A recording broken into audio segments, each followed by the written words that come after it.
कभी भी विश्वास पर किसी का दबाव नहीं हो सकता और ना ही विश्वास पर किसी तरह का कोई दबाव डाला जा सकता है।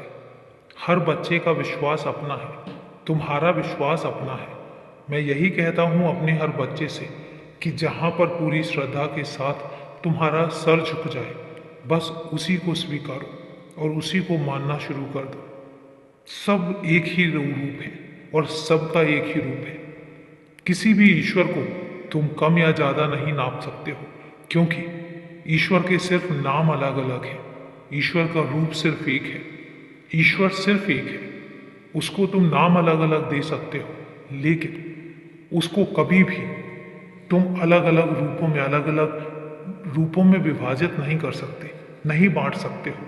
इसलिए तुमसे कहता हूं कि जिसको भी मानो पूरी श्रद्धा से मानो, जिसकी तरफ भी तुम्हारा सर झुके पूरी श्रद्धा से झुके।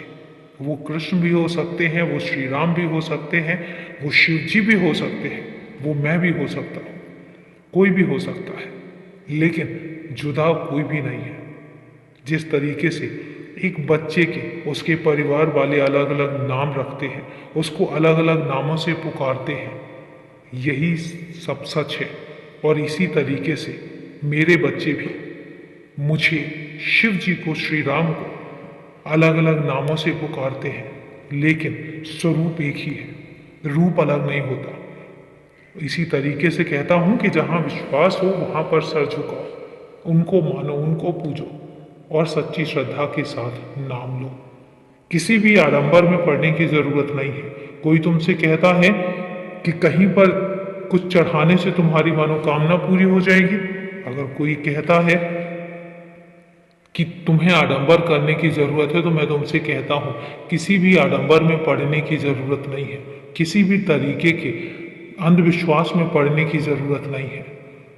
ईश्वर तब प्रसन्न होता है जब तुम्हारे मन में, तुम्हारे दिल में, तुम्हारे अंदर सच्ची श्रद्धा होती है, सच्ची भक्ति होती है। तुम्हारे मुंह से निकला हुआ एक बार ईश्वर का नाम ईश्वर को सबसे ज्यादा प्रिय होता है और उसको कुछ नहीं चाहिए। मुझे तुमसे कुछ खास नहीं चाहिए। मैं तो हमेशा कहता हूं कि मेरा नाम प्यार से ले लिया तो ये समझ लो मैं तुम्हारा हूं। तुमने मुझ पर छोड़ दिया तो ये समझ लो कि सब कुछ मेरे बस में है।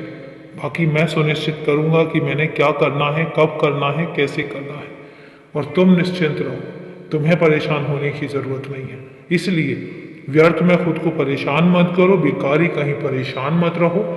सिर्फ अपने मन में सच्ची श्रद्धा रखो, सच्ची भक्ति रखो। इससे बड़ी पूजा और कोई हो ही नहीं सकती। मैं हमेशा खुश रहता हूं और हमेशा तुम्हारे भले की कामना भी करता हूं और आशीर्वाद भी देता हूं। तुम्हें आशीर्वाद देता हूं कि तुम हमेशा खुश रहो, मुस्कुराते रहो।